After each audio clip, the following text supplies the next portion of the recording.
Hot Mic is brought to you by Red Wing Shoes of Fargo. Built to last. 3003 Main Avenue, Fargo. Bison football has some holes to fill in the secondary for next season. We'll let you know what's going on. Dave Richman is also in to preview the start of Summit League play that's right around the corner. And we got some holiday classics that will get you updated on that's going on across the region. A lot to get to. Hot Mic starts right now. Hot Mic with Dom Izzo. Really? Really, Dom? No. I like what Dom's doing. Okay. Dom Izzo. Jeez, come on, Dom. What do you think I am, a magician? Yeah, I'm fired up, Dom. What else could I say? Absolutely. It was great to get on the field, and then Dom came up to me, and I'm trying to walk away from me. I just wanted to enjoy myself out there. Hot Mic. Great job. There's got to be some kind of intelligent question about something. Coach Dom Izzo, WDAY in Fargo, North Dakota. Can you give me a layup or something? Hot Mic. Presented by Northwestern Mutual. That program is second to none. On the networks of WDAY. You know, if it's not about sports, I find it very hard to concentrate. Here's Dom Izzo. Good Tuesday morning. Welcome to this newsy Tuesday morning edition of Hot Mic. Thanks for joining us, however you are. WDAY Extra, KSFL TV in Sioux Falls. Hello to everybody over there. KNBN in Rapid City. Hello to our friends in Western South Dakota. Also streaming on Inform.com and WDAY+. Hi, everybody. Sam Getzinger filling in once again for Dom Izzo this week, who's got the week off, kind of. Still doing a lot of work this week. Thanks for joining us. We're getting closer. 2026, right around the corner. Can you believe that? Where does the time go? Oh, man. Looking forward to the new year. Looking forward to it. Hope you're staying warm, doing the best that you can. I've been doing a horrible job at that. If you're still on break, lucky for you. If you're back hammering the grindstone, back in the swing of things, welcome. Thanks for spending the morning with us. What a day yesterday. Busy, busy Monday. No doubt about that. That leads to a busy Tuesday as well. We'll recap everything that's been going on. We have Bison football transfer portal news we'll get to in just a moment. The machine strikes again. A couple of more guys have entered their name into the portal. Last night, the Minnesota Timberwolves and the Minnesota Wild were both in action, both of them getting back into the win column as well in commanding fashion. Yesterday, a lot of us here at the station were busy over at the Shack for North Dakota State women's basketball, wrapping up their non-conference schedule against Division III St. Mary's. Got the job done in dominating fashion. We'll recap that game coming up in just a couple of minutes. We'll also hear from the men's basketball coach over at North Dakota State. Dave Richman will join us in his usual time slot to start hour number 2 of the show this morning.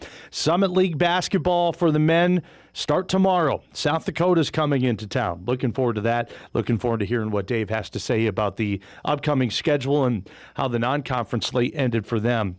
In usual fashion, dropping 2 games in the non-conference slate. We also have a plethora, that's a $10 word for you, a plethora of high school holiday tournaments going on in both Minnesota and North Dakota, in both basketball and hockey. We'll try to get you up to date on what's going on in a couple of those. We'll hear from some of the coaches that are involved as well. So a lot going on this Tuesday morning. And again, appreciate you for joining us here today. Let's get right into the meat and potatoes of things, and we'll start with the big news of the day from yesterday afternoon. If you missed it, the transfer portal has struck again on North Dakota State football. Not one, but 2 cornerbacks with starting experience announced that they are going to look for a new home for next season. Both Jaquise Alexander and Jalen Duffy announced yesterday that they are going to leave North Dakota State and make their way into the transfer portal and see what other opportunities are out there. This is interesting. It's a tough pill to swallow, absolutely. Is it surprising? No, nothing surprising in the transfer portal era. But with these 2 guys, Jaquise Alexander, if you've been following Bison football, especially over this last year, he really burst onto the scene this season, had a breakout year, started 6 games over the last couple of months. He's got 13 total starts in his career, played in a total of 34 games over 3 seasons with the Bison. Hands down, this past season was his best year. 28 total tackles, had a pick. He's got 2 in his career, had 6 pass breakups this past season. And from what all of the coaches have told us throughout the year was that his growth and his maturity on and off the field and his ability to get comfortable at this level really helped him perform at his highest capability throughout this past season. And, oh, man, was he fun to watch. He took over that starting spot and just played so good. He didn't give it up. He didn't let the others, try to come from behind and steal that starting spot from him. Now, on the other side, Jalen Duffy, another cornerback, if you remember, the start to his college career was interesting. He was thrown into the fire. He had Travis Hunter right away. He had to go one-on-one with him in Boulder. And for the most part, against Travis Hunter, the Heisman Trophy winner, and you're just getting started, you held your own, Jalen Duffy did. It was really impressive to start 2024. Since then, he's been a key piece of the Bison secondary, at least he was. Of course, Jalen Duffy, Chicago area native, has dealt with his fair share of injuries. He had that hand injury in 2024, has dealt with concussions. He had a concussion after the Youngstown State game when he collided with Bo Brungard on his way in for a touchdown run. Then he had to come back with the Guardian cap and wear that for the rest of the way. But when he was healthy, he was a difference maker. There's no doubt about that. Second team all-conference honors, and that's definitely going to perk up some ears at the FBS level when you're able to reach those marks, especially in the Missouri Valley Football Conference. We've been talking about that for years now. So these two guys are going to go see what the opportunity is like in the transfer portal. Again, a reminder for you, the transfer portal, it doesn't open up for a couple of days. Friday officially is when it opens up. But that doesn't mean you can't post on social media and let people know that you're going to explore that opportunity. So where do we sit at right now with Bison football? We got a handful of guys in there, but 3 guys with starting experience. Over the weekend, and if you remember yesterday, we told you about it, kicker Eli Ozick, who's got a booming leg, he announced that he's going to enter into the transfer portal, and now these 2 guys. Again, it's tough to swallow for Bison fans, but it's not surprising, and don't be surprised if more happens. We hope it doesn't. We hope everybody comes back if you're a Bison fan and runs it back, if you will, for 2026, but we'll have to see. Now, what's really intriguing as we get closer to spring ball that's coming up sooner than you realize, and then fall camp as well, the cornerback group is definitely an area to keep an eye on going into 2026 because you lost these 2 guys. Cornerbacks coach Will Johnson is gone as well, who is a stud coach. It's not a surprise that he's advancing to the next level either. It was going to happen sooner than later with Coach Johnson. He's off to Central Florida. Also have Anthony Sheyenne Alfaro, who graduated, who transferred in from the Ivy League. If you remember during the season, we did the story on him, went coast to coast, and then ended up his career at North Dakota State and really did a bang-up job. Tip of the cap to Anthony Sheyenne Alfaro. But he's gone now. That's 3 guys with starting experience in the cornerback position that really, really made an impact. So what does that leave you with in that group going into 2026? Well, I did a little bit of research, re-racked the knowledge of the roster for everybody that may have forgot. They got Antoine Booth out of the portal last season from JMU. He had limited playing time this last season, mainly because Jaquise Alexander was just so good. Najee Nelson, the brother of Raja, he's going to be a junior. He's played limited time. Will Rosenmeyer, he's going to be a sophomore. He's dealt with some injuries in his career. Keegan Huber's going to be a senior. Special team stud, but hasn't played a ton of defensive snaps throughout his career. Kendrick Carter is going to be a sophomore this season. Hasn't played yet. Landon Meyer, the former Shanley quarterback, is now listed as a cornerback for North Dakota State. He hasn't played. Marion Moore, another soon-to-be sophomore. He's played in 3 games. So you got a group there that has a lot of potential, a lot of talent. The experience is not quite there just yet. And that's what Jaquise Alexander and Jalen Duffy would have brought to the table. But now that's gone. It's next man up. for North Dakota State. That's the theme moving forward, and not just here in Fargo, but everywhere across the country, across all of college football. It's next man up. Now, another thing that's intriguing as we go through the offseason here and get ready for spring ball and fall camp, the Bison are bringing in a class of 2026 DBs that are really, really impressive. If you remember, Braden Dozier from Maple Grove, one of the top DBs in Minnesota, is making his way up to Fargo. Kobe Russell, a top Wisconsin recruit out of Prescott. Deron Russell from Waseca, as we've told you, he's been on the show. He's been tearing up basketball courts all across Minnesota for the last couple of months now. Those are three guys that have a ton of talent. And I know the coaching staff is very excited to get up here to start next season. When they decide to come up, I'm not exactly familiar with that. But if they do come up in the spring or if they come up in the fall, if I'm one of those three guys, I'm licking my chops and chomping at the bit to try to prove myself that, hey, maybe I can earn my way into some playing time. So we'll have to see. It's going to be really interesting to see where we're at with everything. But again, where we stand right now, Eli Ozick entered over the weekend, and now most recently, Jalen Duffy and Jaquise Alexander. We're still waiting to hear from some big-name guys, including some in the secondary for North Dakota State. Of course, we've talked about it. Toby Anene is one of the biggest names out there. Doesn't have a ton of eligibility left, but I'm sure is garnering plenty of attention at the next level. Haven't heard from him just yet. Haven't heard from Bo Johnson, who you have heard over the last couple of weeks is right in that sweet spot. Talented, left tackle, couple of years of eligibility left. Haven't heard from him yet. Haven't heard from Darius Givens and Jalen Crumby yet. Those are two guys that have been really, really good at the safety position and bring some experience. Haven't heard what their plans are just yet. Logan Larson's another one. Trent Fraley's another one. Starting center who came in from Marshall has been just phenomenal. Logan Larson has set his roots in the Fargo area. He runs a business in town. Haven't heard. But he's put together a really good career at that defensive tackle position for North Dakota State. It's going to be interesting. Going to be interesting to see what's going on. Again, the transfer portal officially opens up on the 2nd, which is on Friday.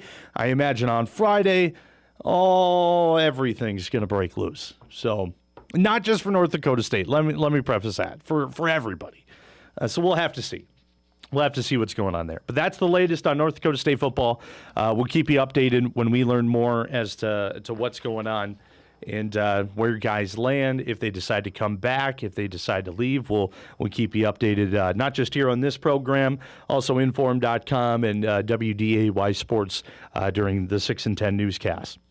So that's what's going on there. Elsewhere across Bison Athletics, North Dakota State women's basketball in action last night, wrapping up the non-conference slate of their schedule. They had a Division III opponent, St. Mary's, out of the MIAC, out of Winona, Minnesota. If you missed it last night, let's get you up to date on what happened. It was all Bison from wire to wire. Avery Coonan had another dominant game. 19 points led the way for North Dakota State, knocking down the mid-range jumper. Joshie Schiller was fantastic as well. Driving to the basket, also hit a couple of threes. We got to see Lily Niebuhr come into the game and have her best game as a Bison this season. She was really good down low. Amelia Hobson was dropping in a couple of threes. That's a good sign. If you can get 3-point production from Amelia Hobson and the Bison bench, look out. North Dakota State's going to be dangerous in Summit League play. Defense was really, really impressive. You saw a couple of blocks there. Marissa Frost turning a steal into offense. Down low, North Dakota State was really impressive. Avery Coonan finishing at the basket after a great pass from Schiller. And again, the threes were falling in. Abby Kraswinski knocking down a three in the corner, and cookie cutter Molly Lenz doing the same to wrap up the game. So North Dakota State gets the win to wrap up their non-conference season. 94-36. 9 wins in a row. Most in the Division I era for North Dakota State women's basketball. They are now 11-2 as they get ready for conference play that's coming up right around the corner. Some numbers that stood out from yesterday. Avery Coonan, 19.7 rebounds. Didn't get the double-double, but that's okay. She has now gone 20 consecutive games scoring double-digit points. 20 consecutive. And there's been a handful that have been, 10 points, but close to 20 points per game during that stretch. It's been really, really impressive. Marissa Frost was named the player of the game. She came out to start the second half, shot out of a cannon. She was knocking down shots, creating turnovers, scoring points off of those turnovers. Marissa Frost and also mix in Jossie Schiller and Molly Lenz. Those guards were really, really good. Schiller finished with 12. Frost finished with 14. Kraswinski had 11. Carrington Asp had 10. Amelia Hobson had 9 points off the bench. Lily Niebuhr also had 9 points as well. She went 4 of 5 from the field. Also grabbed down a couple of rebounds. NDSU went 6 of 18 from 3. 37 of 62 from the field. That's 60%. That's pretty good. That is pretty good. They knocked down 14 of 17 free throws as well. St. Mary's in the game. They had 20 turnovers.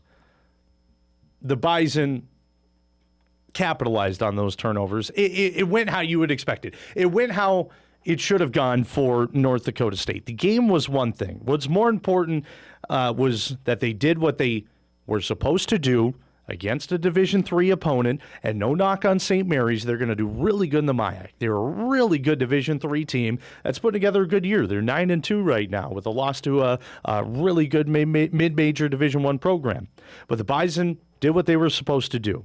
They got the opportunity to knock off the rust from a couple of week break after where were they? They were traveling all over the country, but they knocked off the rust there 2 weeks since the last coast to coast. Thanks, Eric. A lot of the roster was using the game. That's a great sign. And they produced. That's an even better sign. Most importantly for the fans, as I mentioned, 9-game win streak, most in the Division I era, longest streak in 20 years for North Dakota State women's basketball. And that is good momentum going into Summit League play. After the game, head coach Jory Collins and Avery Coonan talking about the game itself, Summit League play coming up, and that win streak. Here's what they had to say. And I thought today we were a lot more locked in. I was really proud of our defensive effort. They're a really good D3 team. And I don't care what level you are, 36 points, multiple, single quarter efforts on the defensive end is something that I was really, really happy with our group. It was good to see multiple people get multiple minutes and go in and contribute and make good plays. A lot of those players play really hard in practice and put in just as much work as everybody else and don't always get rewarded with time.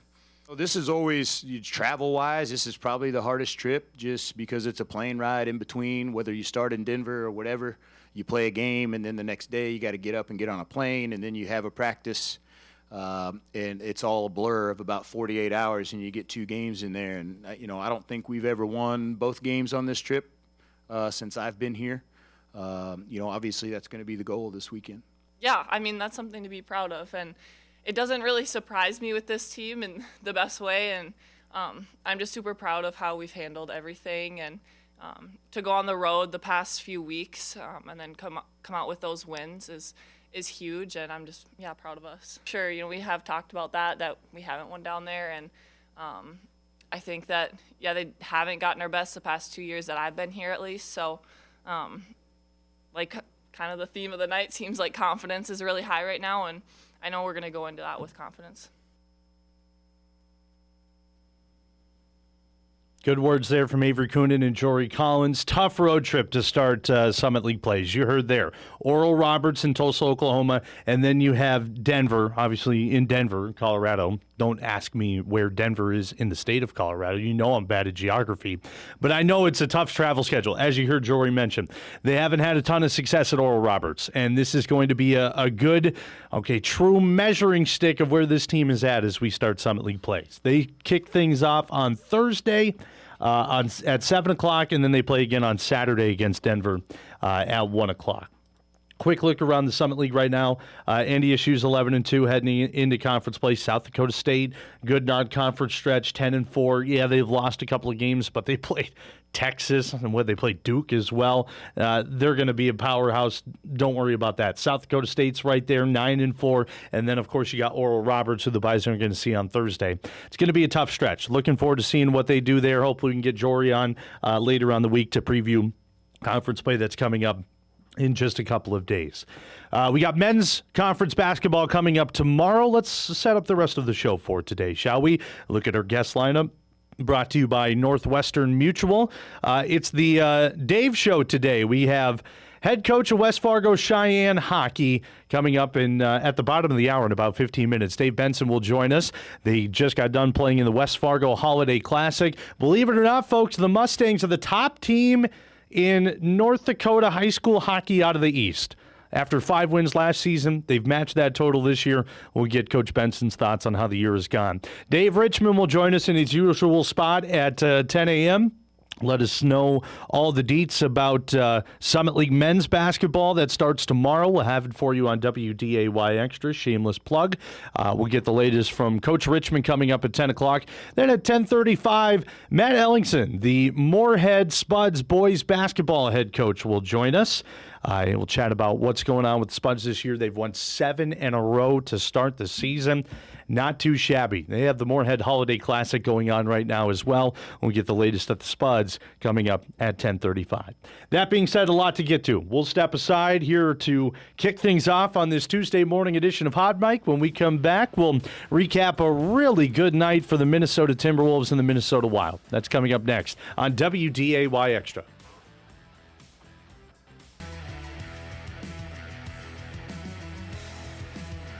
Welcome back. This Tuesday morning edition of Hot Mic continues to roll on. Thanks for joining us on WDAY Extra. As we've been telling you, there is a ton of holiday classics, holiday tournaments going on last week, this week, basketball, hockey, North Dakota, Minnesota, some combined, and we'll try to get you updated on as many as we can.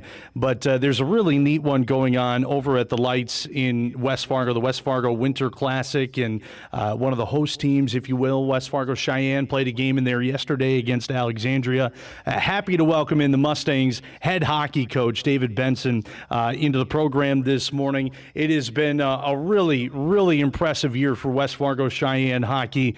Top dogs in the early going of the year in EDC hockey, in East Region hockey, which has been really impressive. David, thanks for joining us. I hope you've enjoyed your holiday, if you even call it a break right now. What do you think of the year so far? This has been a really good start, 5-2. Yeah, I appreciate you having me on. No, it's been a great year so far. Start of the year going up to Roseau, and we played a fun game up there. It's always fun going up there, and won 4-3. That was the first time we've won up there. And then after that, we started getting into some EDC competition, and the boys have came in clutch in a lot of games, and we've been backed by some solid goaltending, and we've gotten a few wins. I got to ask you, last season, it finished the year with 5 total wins. Now you're up to 5 this year. Is there a pinpoint reason as to why the hot start this season, or did last year kind of feel the guys? I think both. I think last year we were a team that could have gone either way. It was a lot like our baseball team. If you followed our baseball team, they barely made it to the EDC tournament, and then they ended up winning the state tournament. And we were a team that we could play some really good hockey last year, and then at 5 minutes in a game we'd give up 3 goals, and it was just it was tough on the guys. But this year's been different.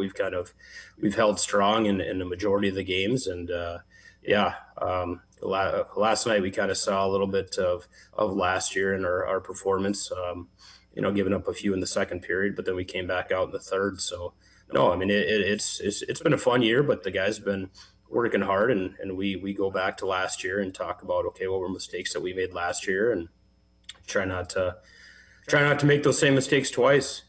Well, I want to touch on what last night and really just the event in total out in West Fargo, the West Fargo Holiday Classic out at the Lights and also at the Sports Arena over there. But an opportunity for players from not just North Dakota, but from Minnesota to come up and play outdoors in the gazebo area, if you will, in the concourse and play outside, which is a really cool deal. It's been going on for years, and I feel like every year it just continues to grow. There's plenty of teams from across both states that are coming into this. You guys had the opportunity to play last night against Alexandria. Before we talk about the game, just your thoughts on the event and where this has progressed over the last 5 years or so. Yeah, no, I mean, I think we started off, I think I don't know if this is the 5th or 6th year, but I know that when we started off, we didn't even have that west side building up, and just to have that shield the weather a little bit, definitely makes it a little bit easier for us. Because I remember the first year we were in tents and they had heaters going, and so it's definitely evolved quite a bit over the course of 5-6 years. But it's a great venue. They do a great job. I know the guys at West Fargo events have been working very hard after that snow that we got on Sunday night. I mean, going from our players getting stuck in the parking lot on Sunday to having it the way that it was on Monday. They put a lot of hours in. So a lot of people work very hard in order to pull this off. You and I were talking off air. What was it while you were standing on the bench? Was it 5 degrees, something like that? Yeah, it's 5 degrees, and we've had colder. I mean, one year we started off, and I don't know if you were doing that game, or I know Dean Wilson. Yeah, Dean's told me a lot about that. Yep. He was up in the crow's nest, and he felt like he was on the Titanic, But yeah, no, 1 year was 15 below, and that was tough. Was there anything you could do to try and stay warm, or anything the players can do, or are they fine? The blood's moving. That they once they get in the game, it gets better, but they try everything. I saw some pretty shiny gloves that I've never seen before underneath a pair of players' gloves that everybody was kind of in awe of. They're like space gloves, and they try to do everything, but you can't. Right, exactly. There's not much you can do to beat the bitter cold up here in the Midwest. I want to ask you the players' perspective from this. Of course, Minnesota is Hockey Day, and that's a huge deal. People are fighting tooth and nail just to get involved with that and play outdoors. And now to have this opportunity in North Dakota, what has the response been from your players? Is this something that they look forward to as they get to this point in the season? Well, I think they do, and then they start watching the temps, and true. That has an impact on how excited they get about it. But you can't control that, and that's one of the things that we try to talk about frequently with this, is that this is a situation that we're going to run into in different games. If it's the EDC tournament and we're waiting in the locker room, if for three overtimes to finish up, it's one of those things that you have to try to manage the emotions of things that you can't control. Well, let's talk about the game yesterday. Alexandria comes into town, and Alexandria is a team that has been on the up and up in the state of Minnesota for years now, and they've really put together strong performances throughout the last couple of seasons. What did you notice from your guys' effort against a really good Minnesota team? I thought effort was good. We got up on them early, and then they came crawling back, and then they put a few on us, and then they kind of finished us off in the third period. But no, Alexandria, they get some big boys, and they're a strong team. I mean, they've been battle tested. They're in 8AA now, so that's a different thing for them, and they're having to play some tough competition night in and night out, and that's one of those things that we want to get to that level, and in order to do that, you have to play those guys and you have to beat them. And I thought it was a good game last night. We just couldn't finish it off. To piggyback off that, you mentioned you played Roseau at the beginning of the year. Roseau's a blue blood of Minnesota high school hockey. You got the win there. Played Alexandria. You're going to go to Detroit Lakes today to get some quality Minnesota teams on the schedule. What does that do for this team? Well, it just makes them tougher. Mm-hmm. There's no cupcakes on our schedule, and no games that we can let our guard down. And I think some of the guys on the team, I think they're used to being able to take a breath throughout the game. And these teams, you can't breathe at all. And I mean, you can't let your foot off the gas, and you just got to keep on playing hard the whole 51 minutes, and hopefully you win. Again, David Benson, the head coach of West Fargo Sheyenne Hockey, joining us here on this Tuesday morning. The Mustangs are 5-2, top of the East region right now, still early in the season. You and I were talking off air. There's a couple of players. I've been able to do a couple of your games this season, and there's some guys that have really jumped off the page just watching from the stands. And one of them is your son, Benson, who's been on a tear, 25 points, tied for the most in the state of North Dakota. What can you say about what your son's been able to do this season? I think it starts with his line mates. His line mates, Wyatt Matson and Taylor Zander, along with a handful of other guys, our goaltender Cruz Fitzpatrick and Avon Bredvik, they all played Team ND 16 this year, and all 5 of those guys bought into what we were doing early on in the fall. And so for them to get 25 games in before the high school season started, I think that's where the success started. But Wyatt and Taylor are playing alongside Bennett, and they're helping him out, and he's helping them out. And that line is really starting to click. It's fun to watch. Another one that's been standing out to me is your sophomore goaltender, Cruz Fitzpatrick. I hadn't heard of him coming into the season. All it took me was to watch one game against Davies to realize, all right, this guy's probably going to be the real deal. What can you say about Cruz and his ability in between the pipes? No, he's a competitor. He wants to play every single game, and he battles. He's talking to us all the time about how he wants to get better and keep on progressing. And I think he's a kid that you'll probably end up watching for a long time here over the next 4 or 5 years. And I know there's teams that are looking at him, and we love to have him between the pipes. Absolutely. It's going to be fun to see you guys progress throughout the season. You got Detroit Lakes today, huh? You're making the trip over there. You got a scouting report on them? We know. I mean, a lot of the guys been playing with a handful of their guys for years. On different teams here and there. But they got a solid team. I believe that they beat East Grand Forks before Christmas break, and so they can play. Any of those teams, in Section 8 Single A, Section 8 Double A. I mean, they battle every single night, and that's what we're expecting. So we got to be ready. One more before I let you go, Dave. Dean Wilson and I, Dean does helps us with our hockey coverage here on WDAY. We've been talking for years the parity across North Dakota high school hockey. You've played some North Dakota opponents throughout the year. What have you noticed about the level of play throughout the state as we get ready for 2026? I probably need to get over to the rink here and watch a few West teams because I haven't seen them as much. But Bismarck Century last night, they beat up on Rochester Mayo 6-1.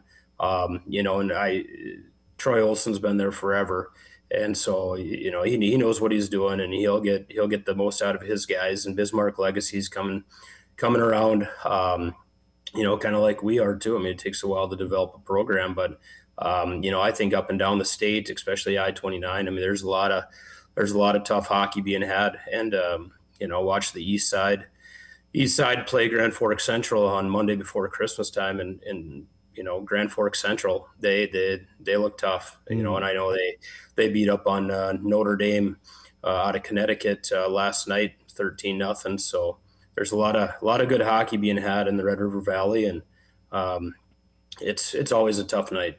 Yeah, absolutely. It's going to be a fun rest of the way. Best of luck tonight, and best of luck the rest of the season.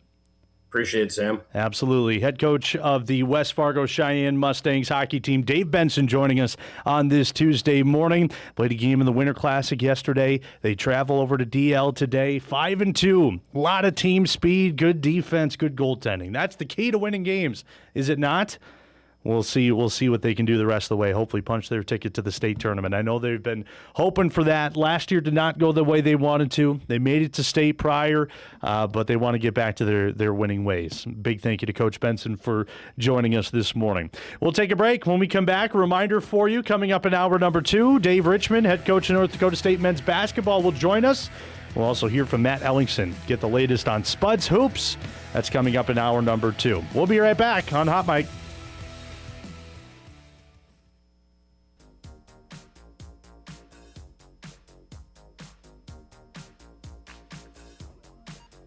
All right, welcome back on this Tuesday morning. Thanks for joining us. Hopefully you're staying warm, getting ready for the new year coming up in a couple of days. Reminder for you, North Dakota State men's basketball head coach Dave Richman will join us in just a couple of moments, get us ready for Summit League play, talk about the end of the non-conference season, so that's coming up in just a little bit. Also, we'll have Matt Ellingson, the Moorhead Spuds boys basketball coach, joining us at the bottom of next hour, talking about the Moorhead Holiday Classic going on over on the basketball side of things. It's a busy time over at Moorhead High School. A lot of basketball from a lot of teams across the region.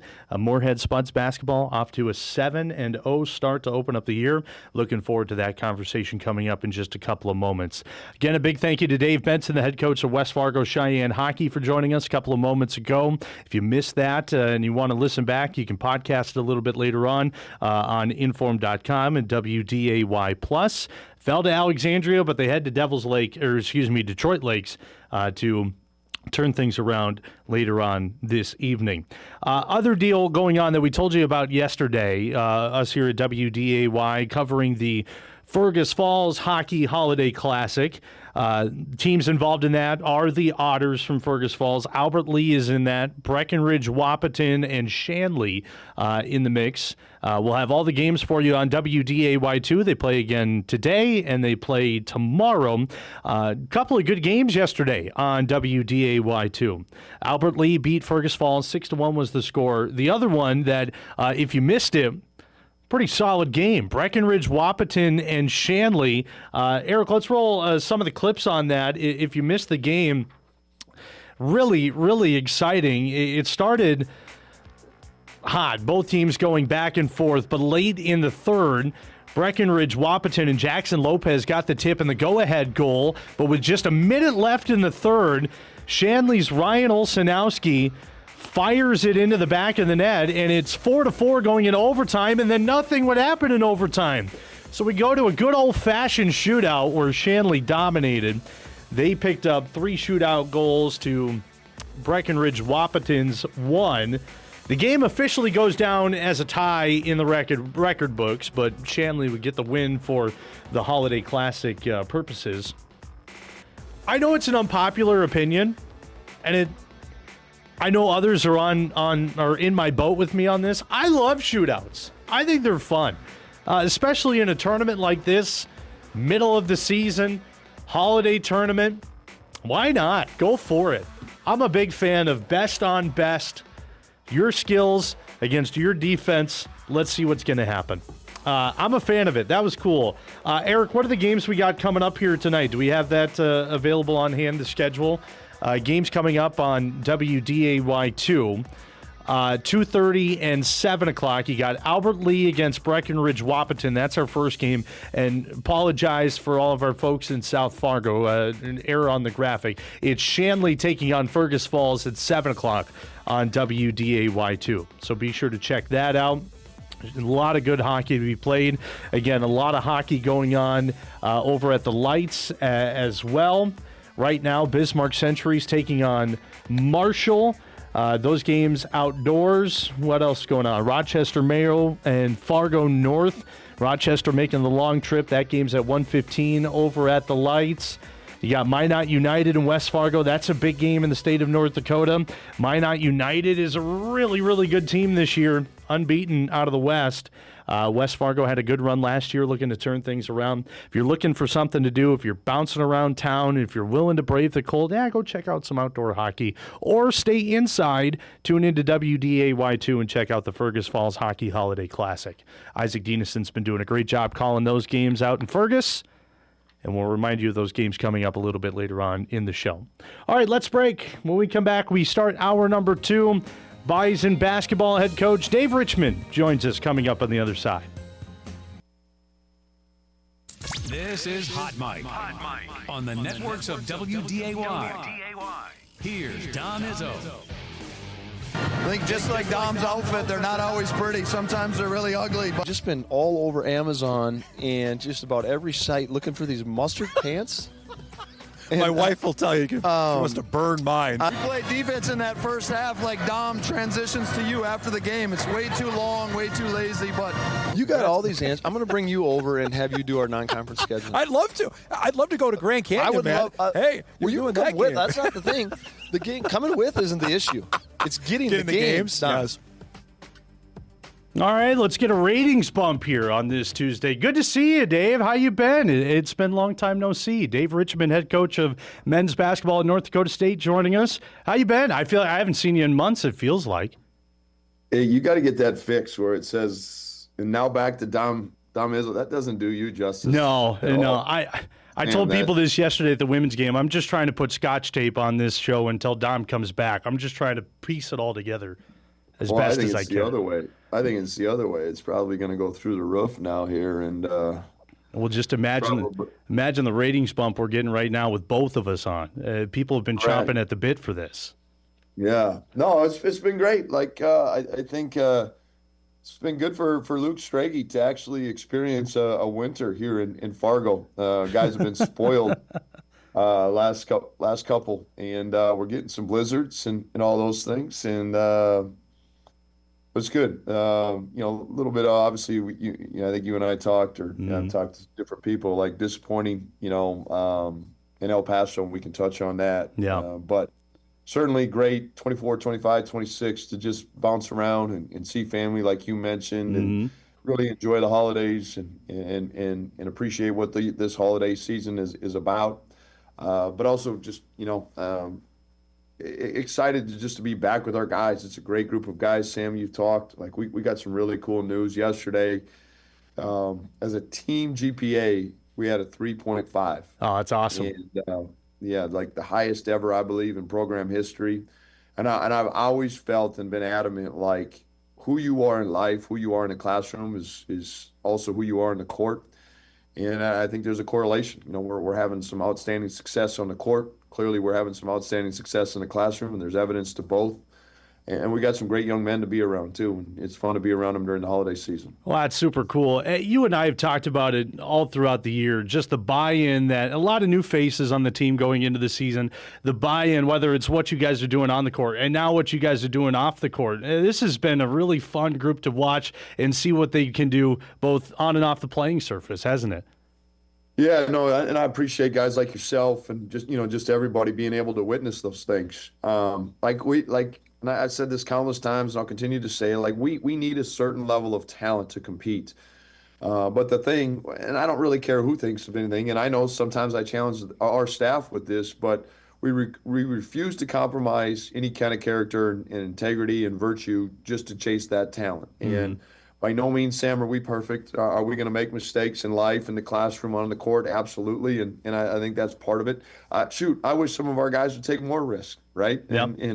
And do some things, at different times. But we sacrifice a lot as a staff, from families and those things. And so we want to be around great dudes, and we got a bunch of great dudes. And I was just having a conversation, actually. I just hung up 10 minutes ago with Sam Griesel and just catching up, and he just talked about, like, when he was in high school, man, Division I athletes were like, they were adults. They were the big deal. And then he gets there and he realizes, no, like, that's not necessarily the case. And now really, as he's a professional now looking back, it's really not like, and these are still 18 to 23-year-olds. Right. They're kids. They're young men. And they need guidance. They want guidance, I think is the best thing. And clearly, like, that's what we appreciate, guys that compete, have fun, listen, and serve. And I know that listening thing can be hard sometimes because you're seeing different things on social media. You're hearing from a lot of things. But, this is an arrogant statement, but it's a true statement. We feel as a head coach here and as a staff, we know what we're doing. We have a pretty good pulse of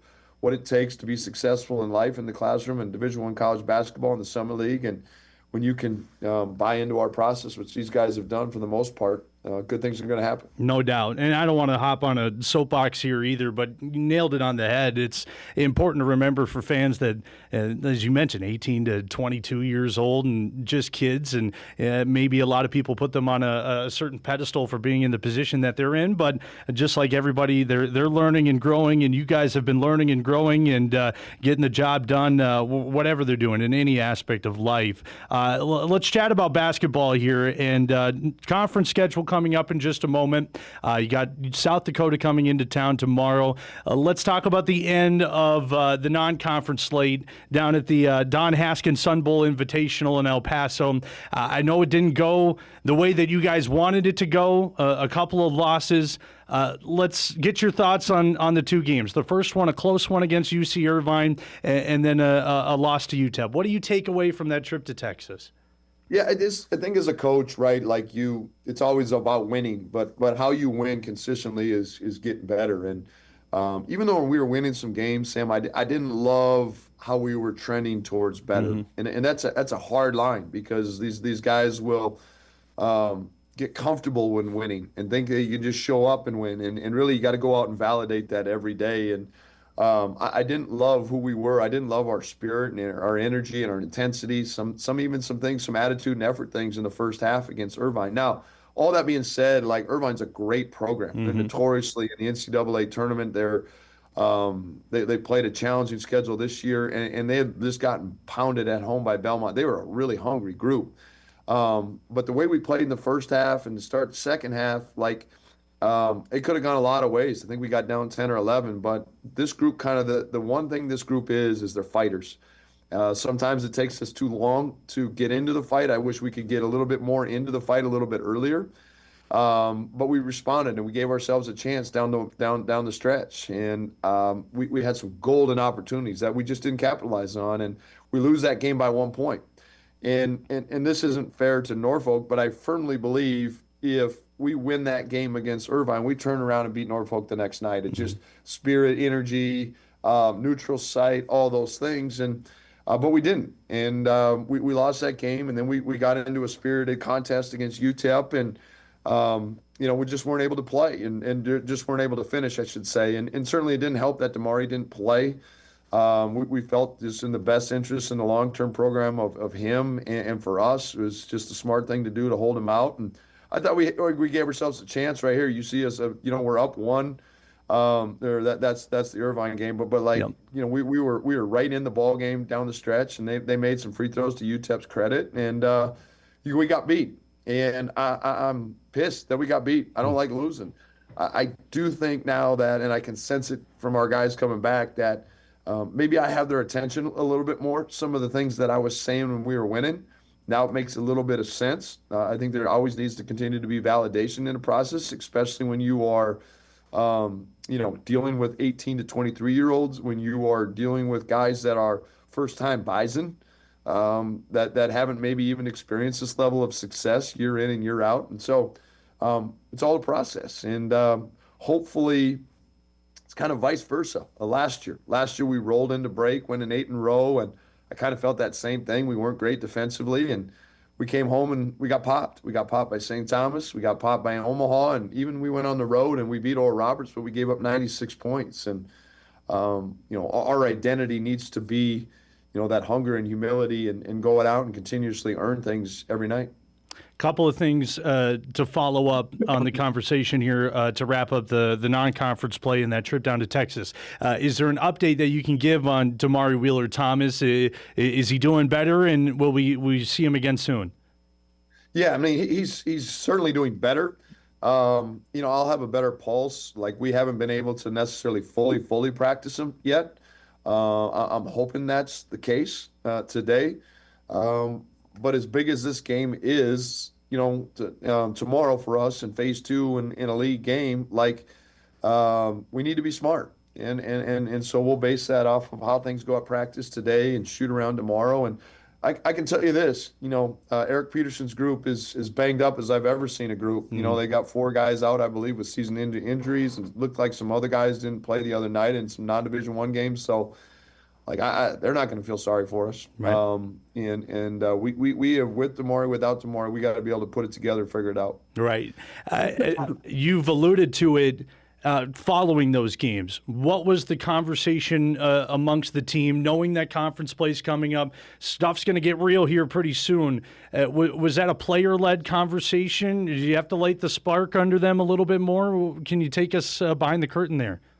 No, I don't think it's really lightning. I think maybe Texas did that a little bit to us, the El Paso trip. I think you've got like unbelievable, Jeff Kolpak was over yesterday, and I believe he's doing an article. Like we have as good of internal leadership, internal ownership as we've had in a long time, starting with Damari, and I believe that's where Jeff's article is going to go. But I just said it too here on your show. Like it's phase 2. Mm-hmm. We need to make sure and not make too big a deal out of it, Sam. Like It's all of a sudden we're going to be doing something other than playing basketball. That being said, like anytime you go a little bit deeper in the season, it's just about getting incrementally better.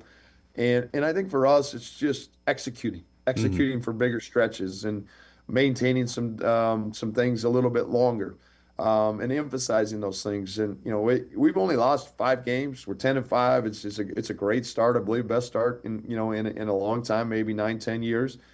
And even go back, you look at the Oregon State, you look at Arkansas State, you look at UTEP. Clearly, you look at the Irvine game. I thought besides the UC Davis game, we've been in the fight and giving ourselves a tremendous chance down the stretch. Another thing to follow up after the trip from UTEP, and I want to touch on some players that maybe we here don't always talk about, or maybe fans that look at the box score, their name doesn't flash out, but one of them being Riley Massey, who got the start for Damari Wheeler-Thomas in that UTEP game.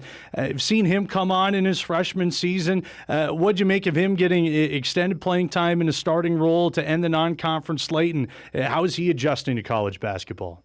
Well, I think I'm glad you brought it up. It's a great point for our guys to listen to me continue to talk, because I've used Riley as an example to a lot of guys in our program. I think it's a great example to anybody that's, maybe not the guy. You look at the guys on our team, Damari, TC, Mark High, those guys get a lot of the headlines and the attention because they're scoring and doing some of those things, but everybody plays a role. And Riley got sick at just the worst time, and he wasn't able to get some of those reps right before season started. And the season starts, and you're losing some practice time. It was an awful time. And then we had a conversation about, hey, what does he need to do? And he got some time when we played at Montana, and he maybe made one shot, but he flew around, he competed, he starred in his role, he got others involved, and that's what I saw. I saw somebody come in and star in their role, star in winning basketball, and it's continued to build from there. I have a lot of confidence in Riley. I think Riley's starting to grow that same confidence in himself. That next level, too, will be him being able to consistently put the ball in the hole, because he can do that. I know he can do that. He will do that. For all of us, I think, and hope, and that'll be sooner than later. Another guy I wanted to touch on that's kind of in the same boat, he's been coming off of injury, is Emil Skuda. He's been getting got a couple of minutes in that trip to El Paso. What have you noticed from him, another guy that's coming in first season with the Bison?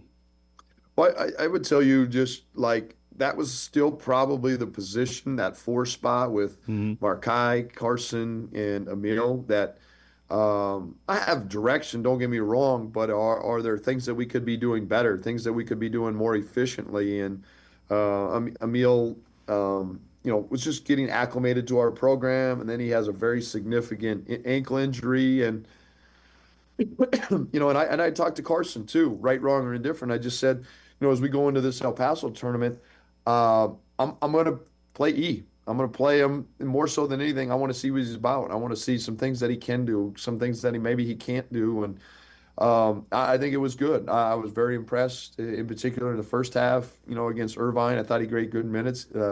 Emil is very physical. He's very athletic. He has the ability to make some individual one-on-one plays.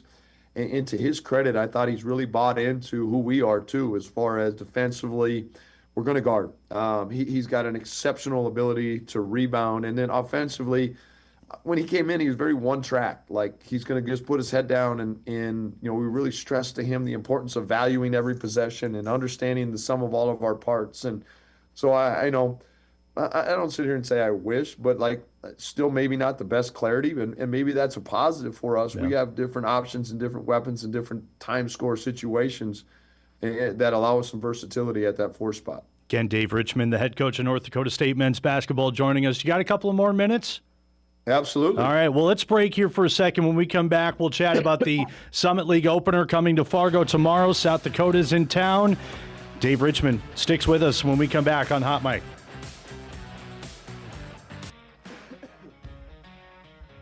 All right, welcome back on this Tuesday morning edition of Hot Mic. Thanks for joining us on WDAY Extra. Dave Richman, the North Dakota State men's basketball coach, joining us here. His appearance always brought to you by Northwestern Mutual. South Dakota coming into town tomorrow to start conference play.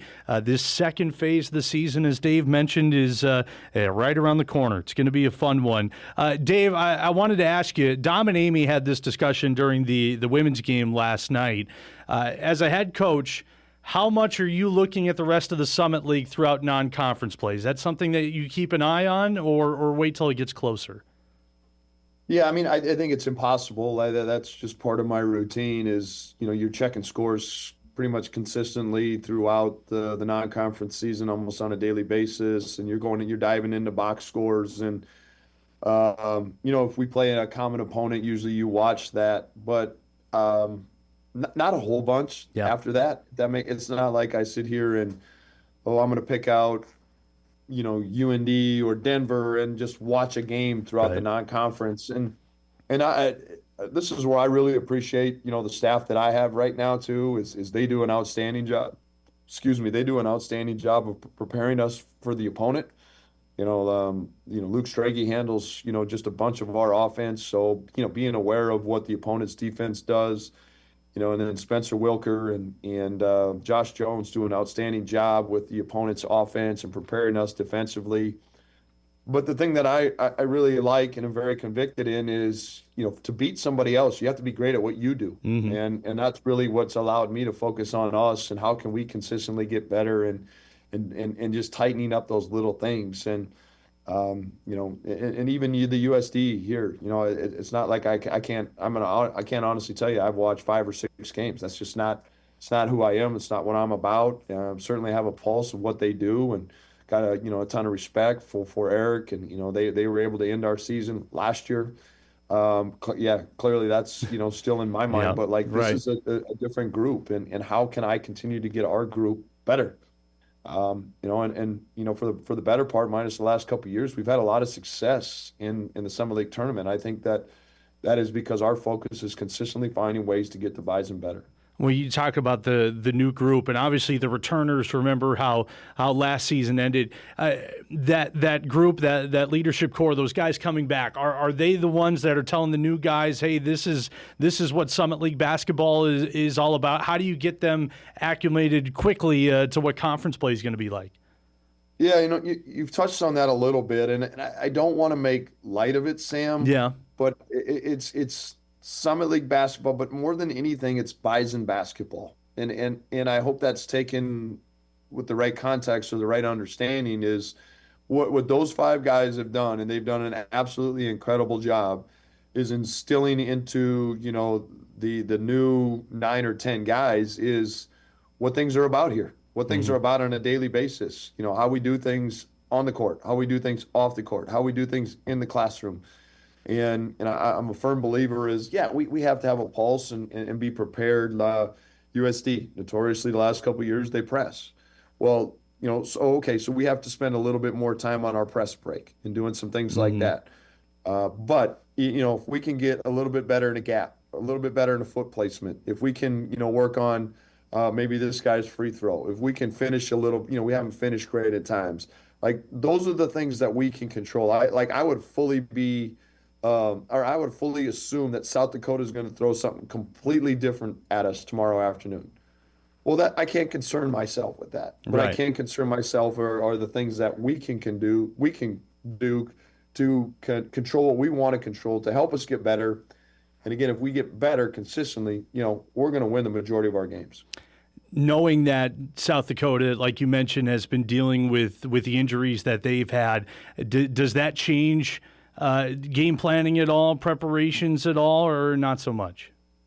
Yes and no. I mean, they've shown for the majority of the season they still press. Now, they didn't do it as much the other night. And is that throwing something different for us to maybe think and look the other way? Or is that because they don't have as much personnel and they don't feel like they have the depth to do those things? Again, I'm not concerned with that. I'm really not. Like, I addressed it the other day before even their non-Division I game, before they held out some more guys. I said, this is a USD team that is out some guys. But to me, the word that I always want to use, and it's how you should live your life, is respect.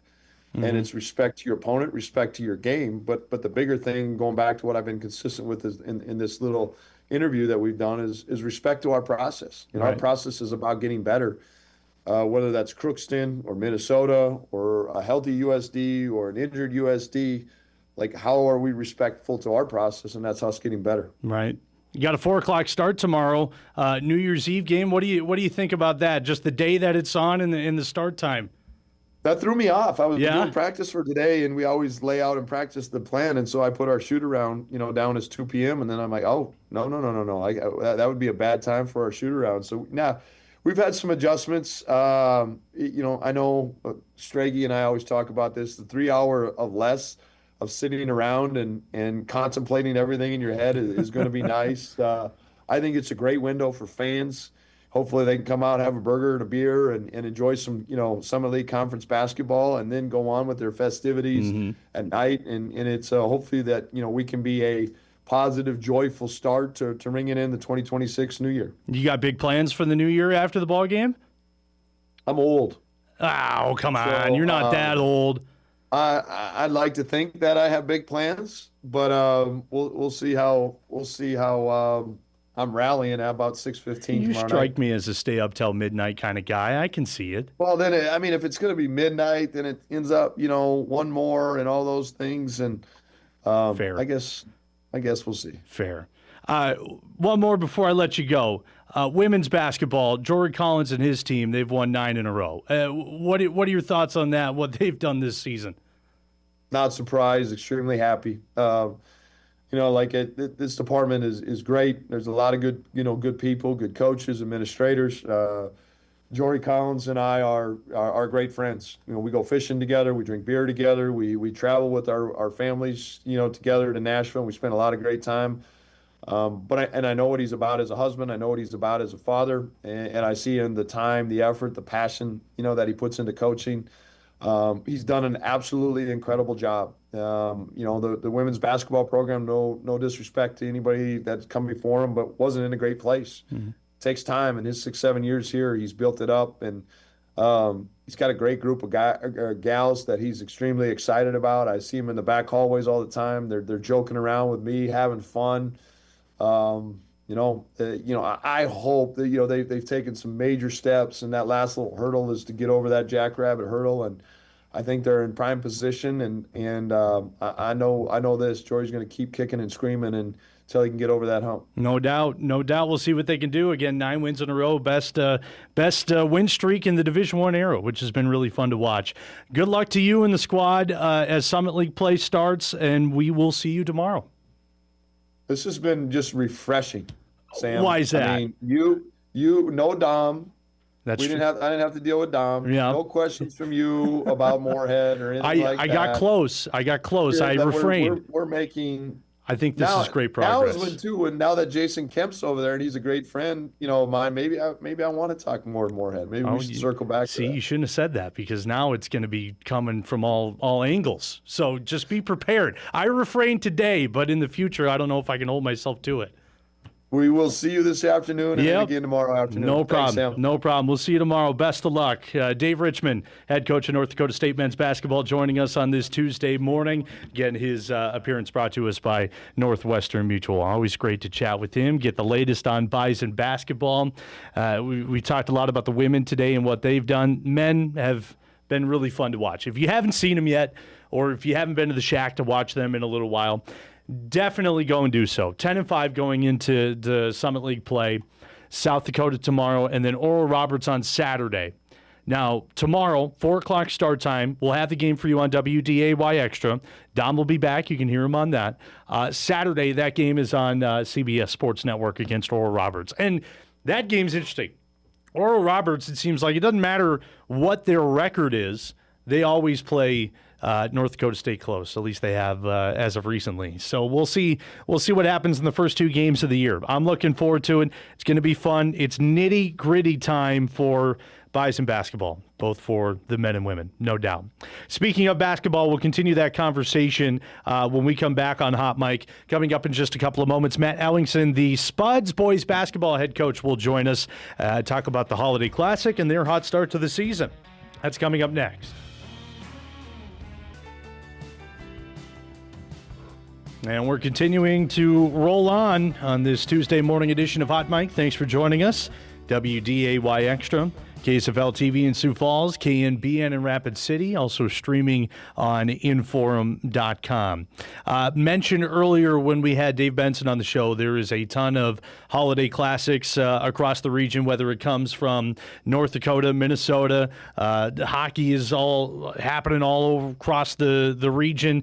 Let's turn our attention over to the basketball side of things. There's a pretty cool deal going on over at Moorhead, and the host team for that, the Moorhead Spuds boys basketball team, off to a pretty good start this year. Happy to welcome in the head coach of said team, Matt Ellingson, joining us once again. Matt, I appreciate you for taking time. I know this is a really busy part of your guys' schedule, but thanks for taking time and chatting about the team here.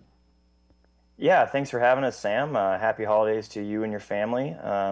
Appreciate jumping on and always talking about Spud Hoops. It's a fun time of the year. Absolutely. There's no doubt. You were telling me off air you guys were able to get a little bit of a break, which is very refreshing because once you get to the start of the year, into the holiday time, it's go, go, go nonstop, it feels like. Before we talk about what's going on at Moorhead High School, tell us about the year. 7 straight wins to open 2025, get into 2026. You got to be through the roof with how you guys have been playing. Yeah, I mean, we're very excited about the start that we've had so far. It's a great group of young men to work with, but we're also a process-oriented program, and we want to just have continuous growth throughout our season from December to January, and January to February, and then February to playoff basketball in March. And so, yes, absolutely. We're very excited with the start we've had. And we also know that we have a lot of growth that can continue to take place before the end of the season. For a lot of people that tune into this program, or of course you live in the area, you know what the Spuds, not just in basketball, but in almost every sport, football, hockey, baseball, you name it, been able to have a lot of success. For you guys to go consolation championship last season, and then the football team to have the dominant year that they had. And a lot of those football players are on the basketball team. How much confidence does all this success have for the guys on your team, knowing that they can get it done at the highest level? Yeah, I think it starts with the culture that our athletic department has kind of put forth, led by Mr. Helgo, and then also our strength and conditioning coach with Coach Musselman, and our mental sports performance coach with Dr. Kelly Gass, and then all the coaches and athletes in our programs. But we believe in multi-sport athletes, and we feel like kids are going to grow and develop playing different sports, and then it just kind of feeds off each other. And our kids have been able to play in a lot of high intense competitive environments, whether it's on the football field or on the basketball court or running track, playing baseball, lacrosse, hockey. Like, it builds off each other, and you learn how to win in different sports, and that helps you in different arenas. And so we are big proponents of kids playing multi sports, and having that success just carries over into other areas. I was looking at your guys' schedule for this season, and as we mentioned, 7 wins to open up the year, but just this stretch from December 20th to December 30th, it looks like you guys are going through the North Dakota EDC gauntlet right now. What's it been like playing teams from North Dakota? And do you notice a difference in either play style or what have you between North Dakota and Minnesota? Sure. Yeah. No, first, we're always excited to play our North Dakota rivals. A lot of our kids grow up playing against those kids in travel tournaments, and, they see them at the mall, they see them at the movie theater. So it's fun to have those natural rivalries right here in town. I love how our schedule was set up this year because we've played a lot of these local games around the holiday break. So families have been able to stay in town. Even if it's a road game and we're at Fargo Davies, it doesn't feel like a road game because you're still in town. And so that's been super beneficial with our schedule this year. And there's a lot of high quality opponents on the North Dakota side. And there's a lot of really good basketball teams and basketball players. And so it absolutely is a great environment for us to challenge ourselves against those teams. And yeah, just the way that our schedule worked out this year, we've played a bunch in a row. And we got one more today. And so we're excited for that challenge. Last night, you guys had Fargo North in the Moorhead Holiday Showcase, which is a really cool event that's going on in the new high school over there in Moorhead. What do you think about this showcase? It seems like there's basketball wall to wall, and what do you take away from the game last night? Yeah, first, it's just great to be able to host this event and like I said previously, allow our families to be in town over the holidays and to be able to bring these other teams and communities to our school. It has been outstanding. And there were a lot of good games yesterday. Started off with the Shanley girls playing the Holly girls. And then we had our girls that came back and had a really good win late in the game against the Fargo North girls. And then we were able to top it off last night with a solid victory against the Spartan boys. And today you've got JV games already rolling right now at 10:30 a.m. And then the varsity games get going. There's girl third place, and then there's 2 boys games, and then our girls will cap the night off again tonight. So just a lot of really good basketball. So if you're in town, I would encourage you to swing over to Moorhead High and check it out. Absolutely.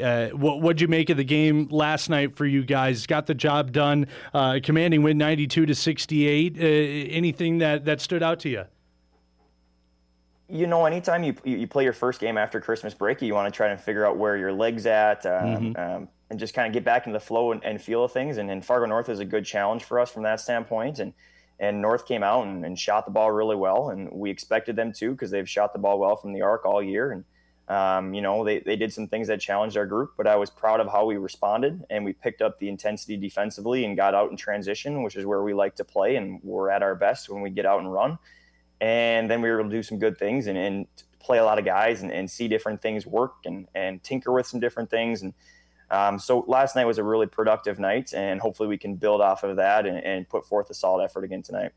A lot of people followed along with the Spuds as they went throughout the football season. And, of course, there were a pair of guys that started to make statewide headlines. I'm talking about Jet Feeney and David Mack. When I first came up to the region, I knew of David Mack as a basketball star. I didn't know of him as a football star as of yet.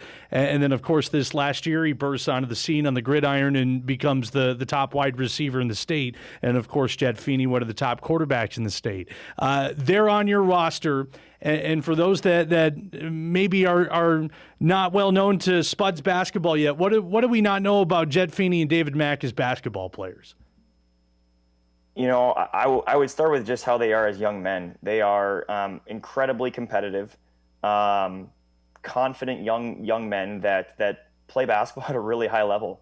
They just happen to be really high level football players as well, and they're just great kids to work with. We can coach them up. You can challenge them. They take coaching and they just go out and compete. And they have a lot of self-confidence that we're going to get the job done as a group.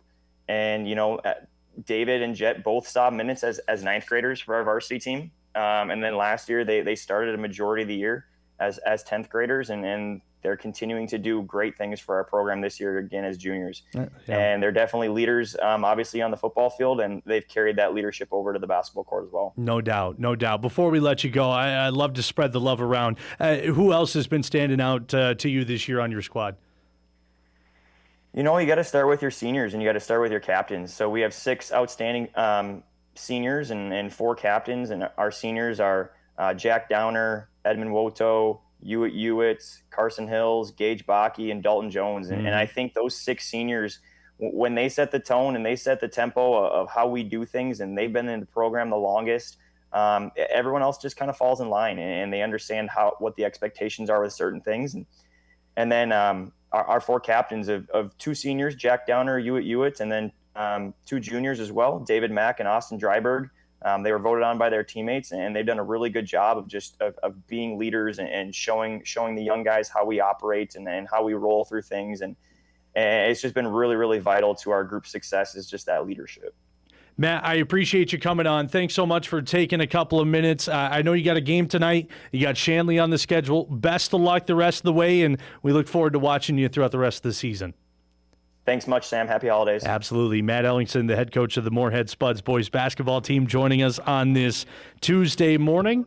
They, as we mentioned, have Shanley in the Moorhead Holiday Classic Showcase at 5:30 tonight. So if you're also looking for something to do, again, you got hockey out in West Fargo. You have high school hockey in Fergus on WDAY2. You have high school basketball over in Moorhead with a lot of local teams in the mix over there. Spuds coming off of a state tournament run last season, finished as the consolation champions, looking to get a little higher finish this year. They got all the talent to do so.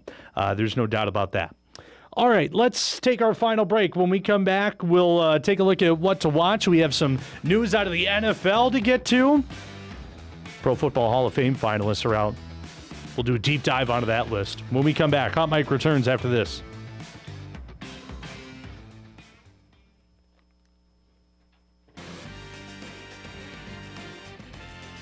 All right, back for our final segment on this Tuesday morning. Thanks for joining us. Once again, big thank you to Matt Ellingson for hopping on the show today as they get ready for another North Dakota matchup. Shanley on the docket coming up at 5:30. Again, also a big thank you to David Benson for joining us earlier this morning as well from West Fargo Cheyenne Hockey. Red hot start to the season for them. They have Detroit Lakes tonight on the road. And also a big thanks to head coach David Richman, North Dakota State men's basketball. Summit League basketball coming your way tomorrow. Believe it or not, it's that time of the year already. New Year's Eve game, 4 o'clock, right here on WDAY Extra. All right, a couple things I want to get to wrap up the show today. One thing that popped up earlier this morning that just want to float your way because I think it's kind of interesting. The NFL Pro Football Hall of Fame finalists for the upcoming year has been announced. 15 guys on the list as per usual. The requirements, you got to be retired for at least 5 years. So Phillip Rivers out of the conversation. His clock will reset. He got some insurance out of the deal, so don't feel too bad. And in order to get in, you have to receive at least an 80% approval from the selection committee during the final vote. Here's the list. I like it. It's a good list. And for those that can't see, you got Willie Anderson, Drew Brees, Jari Evans, Larry Fitzgerald, Frank Gore, Torrey Holt, Luke Kuechly, Eli Manning, Terrell Suggs, Adam Vinatieri, Reggie Wayne, Kevin Williams, the Viking, Jason Witten, Darren Woodson, and Marshall Yanda. That's a solid list. I think you could pick quite a few guys to make the Hall of Fame out of this. Selfishly, being a Colts fan, I see a lot of Colts on this list, and I think that's awesome. That reminds me of the glory days, back when times were fun, and we didn't go from 8-2 to 8-8 and miss the playoffs. We won games. We made it to the Super Bowl. So I think Vinatieri 100% should be in. Reggie Wayne should be in. Frank Gore, he's a Colt, so I'm going to say he should be in, but I'll let you decide on that. Kevin Williams, I was a big Kevin Williams fan growing up. I thought he was great for the Minnesota Vikings during his time. I would love to see him in at some point. This is a tough list to crack, though. Eli Manning's pretty young. He's only 44. I know that because I looked up his age when the Colts signed Phillip Rivers. Larry Fitzgerald, I feel like should be in. Drew Brees for sure. Eric says Luke Kuechly. Luke Kuechly's pretty young. So if he doesn't get in on this cycle, I'm not going to be upset. Should he be in eventually? Yes. But it was kind of a short career, if I'm not mistaken, with Luke Kuechly, right? It was a dominant career, but it was short. So does that play into anything at all? Eric's asking me, who do I think gets in? What do you get? About 4 to 8 guys? Well, off the bat, I'll go with the 3 Colts guys, but I'll wipe Frank Gore off for now. Reggie Wayne, Vinatieri, and then it gets down. Drew Brees? Is that a stretch? Jason Witten should be in. I think Jason Witten. Terrell Suggs was great. Marshall Yanda, too. Offensive lineman for Baltimore for a long time. He should be in. All these guys should be in. I think that. Who's going to not make the final cut? That, I think, is going to be a tough cup. Yeah, Jari Evans, I don't think makes it. I apologize. Torrey Holt, maybe. Eric says Kevin Williams is out, and I think that's just the Packers fans speaking in the back. Kevin Williams is great. Is he Hall of Fame? For the Vikings fans' sake, they need some good news. Speaking of the Vikings, I said I wanted to get some Vikings news out as of right now. And, of course, I neglected it yesterday, but all the big news is on Brian Flores, the defensive coordinator with the Minnesota Vikings. If you remember at the beginning of the year, they tried to extend his contract. He elected to wait. Looking back, smart move. And now the clock is running out on the Brian Flores extension sweepstakes here for the Minnesota Vikings. From what I've been gathering, it seems like Dallas is pretty high on trying to pick up Flores to be the replacement for Matt Eberflus. Kevin O'Connell, the head coach for the Vikings, in his press conference yesterday made it very abundantly clear that they have had good dialogue with Brian Flores, that they want to keep him around and for as long as they can. But Brian Flores, in my opinion, is a head coaching guy. I think he could do very well as a head coach in the NFL.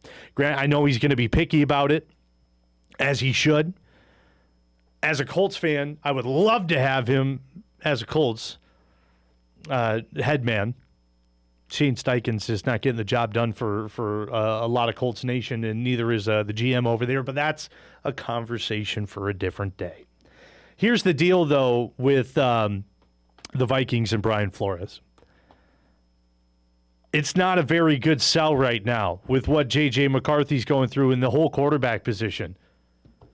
How do you sell one of the top defensive coordinators in the league to continue to stay when there's so many holes, so many question marks, especially at quarterback? And if he elects, depending on how this all goes down, if he elects to become a DC somewhere else, that says all you need to know about the Vikings front office and the future moving forward. That is a double-handed slap in the face, in my opinion, if he elects to be a DC somewhere else when he could have stayed in Minnesota and doesn't go for the head coaching deal. We'll see. Again, the Vikings have the Packers in the bowl coming up later on Sunday, noon on Sunday on CBS. All right, we got a couple of moments left. Let's get into our What to Watch on this Tuesday.